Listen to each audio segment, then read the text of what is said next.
Assalamu alaikum wa rahmatullahi wa barakatuh. Bismillahir Rahmanir Rahim. Wa sallallahu ala Sayyidina Muhammadin wa ala alihi wa sahbihi wa sallim.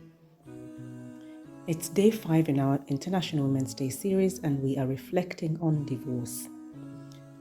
Of all the things to reflect upon, I have found this one to be the most challenging, perhaps because it means putting into words thoughts on a very difficult issue. Unlike some other religions in which divorce is forbidden and they believe that once married till death do them part, Islam permits divorce. So for divorce to be an area in which we as Muslims get bad press, does it confirm to those whose scriptures do not permit it that it is indeed wrong to permit divorce? Or does it mean that generally many Muslims do a terrible job of divorce and the related process? Divorce is an event that impacts not only the couple involved, but their children, if they have any, their families, their friends, and some instances, an entire community.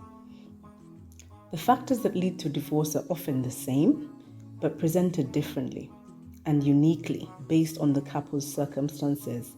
Infidelity, violence, abuse, incompatibility, impatience, and the impatience that relates to the current times that we live in, fast food, fast everything, fast divorce. These form some of those reasons that divorce takes place. Divorce confirms a couple's decision to go their separate ways. Being that divorce impacts significantly on children, for this episode, we have some words of reflection from children themselves on divorce. And I present those words in their own words with only some minor edits. Splitting up, break up, divorce is when somebody wants to split with someone they once married. And I think divorce is not a good thing, says one child. Breakups, the loss of someone you love. In the breakup, one may be happy about it and maybe they may be sad, says another child. Another child says, for kids, it may be good to get rid of irresponsible parents. You get to know how the world works. You get to rely on themselves in some situations. And then for kids, it may be bad because they get affected mentally and emotionally. And for parents, the good of it is that it helps to get relief on either sides.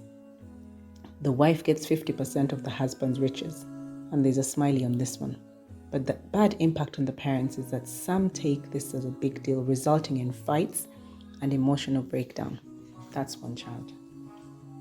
And then another child says, this is when a man and a woman break up. It leads to poverty in the family. For example, when you have children, they may end up on the street with nothing to eat. It leads to death of children. And then we have another child saying, breakups, parting of ways between two people. It's bad because it affects the kid's mental state. However, it's good in a way that if the wife was attacked or mistreated in the relationship, she is now free from all that suffering and pain. But it's also bad because it's not the best solution, yet it affects both the parents and children, but mostly the children. And the final reflections from the children are, this is separation between marriage partners. The upside is that there is usually wealth to be split, even better if the husband is wealthy. Mistakes were made. If gone through the right way, then the kids would learn valuable lessons. Divorces are most times messy, becoming drama magnets that keep life interesting. We learn that not everything is as perfect as it seems. Allah could have used the divorce as a way of strengthening your faith. The downside is that there is potential emotional damage for the ex-partners and kids. There is friction between families that can negatively affect the kids. So those are 6 reflections from 6 children. The reflections are from children ranging from the age of 10 to 18. You will notice that their thoughts are not very different from those of grown-ups. There is a spectrum of feelings we have about divorce that may or may not mature as we grow and learn about life and go through different life experiences.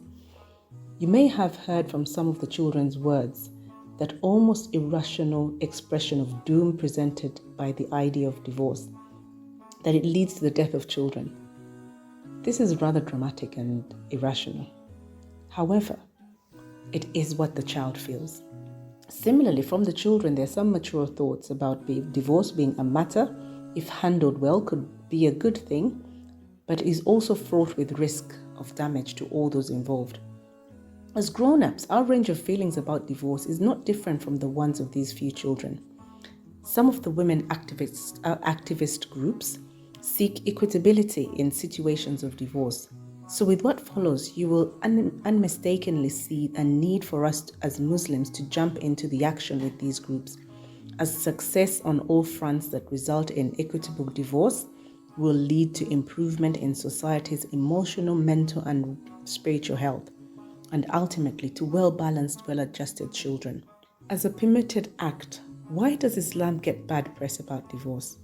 Even before divorce, many Muslim men use the threat of divorce to keep their wives in check. These types of men will usually use the threat of divorce or the threat of getting another wife to manipulate their wives into any action of their choice. These men quickly have learned the effectiveness of emotional blackmail to achieve their twisted ends. So by the time divorce comes along, there is an intense bitterness in the circle of the wife, husband, children. Many women are dependent financially upon their husbands, as we described in the other dictates of the Sharia. So it is not necessarily a failing on the women's part. And as a society, we should not pour unfair blame on the wives for being financially dependent when they had no options for different financial outcomes. For many couples, divorce, which can be effected easily in Islam, leave the wife and children, her children specifically, financially destitute, almost as a punishment by her husband. Any apparent olive branch, such as for the husband to retain sole custody of the children, is used to further hurt and humiliate the wife, for she will rarely have access to the children. And this humiliation is compounded if, worse still, she's the one who requested the divorce. Then we have situations where divorce is best for all concerned, but the husband refuses to grant the divorce, even when marital relations are long gone, in an attitude that seems to say, if I can't have you, no one will. I hope, or rather I pray, that I'm not being unfair in making the following statement, that as Muslim men and women, we actively or passively perpetuate the negative view about Muslims and divorce. And this is how we do it. Firstly, we know many wives are financially dependent upon their husbands, and the options presented for them after divorce will not be favorable. Then we know that divorce in Islam is very easy and does not even require witnesses. All that is required is for the husband to pronounce talaq, or a word in any language which ordinarily indicate that a relationship is over. We then encourage our brothers, if their wives cause, and this is in quotes, cause any trouble, to divorce the wife or to deny her divorce, and we will celebrate with finding them a new wife who will be the perfection that the other wife wasn't. Then we discourage him through any means necessary not to support her, as she dared to cause trouble in the wider family. So perhaps it was because she wasn't compatible with the in-laws. Finally, even if you have not actively done any of the first 4 items that we've talked about above, we will do this. We will not seek knowledge about the rights and responsibilities of divorcing parties. And without that knowledge, we don't advise and counsel appropriately in accordance with Islamic guidance. So what is the Islamic guidance on divorce? We are told that of the things made permissible, divorce is the most disliked to Allah.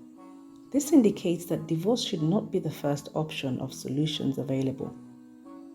We are told we may hate something that is ultimately good for us, or we may love something that is ultimately bad for us.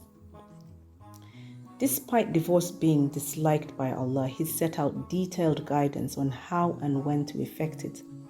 He revealed a whole surah, a chapter in the Quran, that is titled Talaq, which is the Arabic for divorce. Allah told His beloved, may peace and blessings be upon him, should there be a choice between staying married, men should. In fact, men must retain their wives in kindness or release them in kindness. Beautifully. The limits of Allah are set out, and returning to the verse read at the start of these reflections, and whoever is careful of his duty to Allah, Allah will make a way for him out of any situation. Our lack of knowledge about the different injunctions and aspects of guidance in our religion is leading to our own destruction in society. So now is as good a time as any to write down this surah, Surah Talaq, the 65th chapter of the Holy Quran. Again, it's Surah Talaq, the chapter on divorce, chapter 65. If you missed it, that's chapter 65 of Quran. Read it in a language you understand and seek the guidance of a trusted teacher to explain any concepts you may not understand.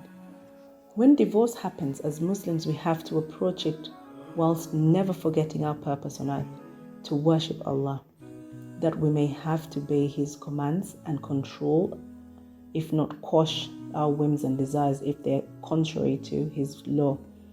For failing to live in accordance with Allah's commands leads to pain and distance from His mercy in this world and the hereafter. So before we close today's reflections, here's a little known scenario that may be common, the impact of which is not realized. Acts of obedience to Allah draw us closer to Him, which in turn draws us closer to His mercy. It is through the special mercy that He accords His faithful, obedient servants, that He gives them ease from hardships, ease in provision, peace and contentment of the heart, to name but a few. Any sin, however small, drives a wedge between us and the mercy of our Lord. It reduces the closeness to Allah, then opens up room for Shaitan and his army to get closer to us.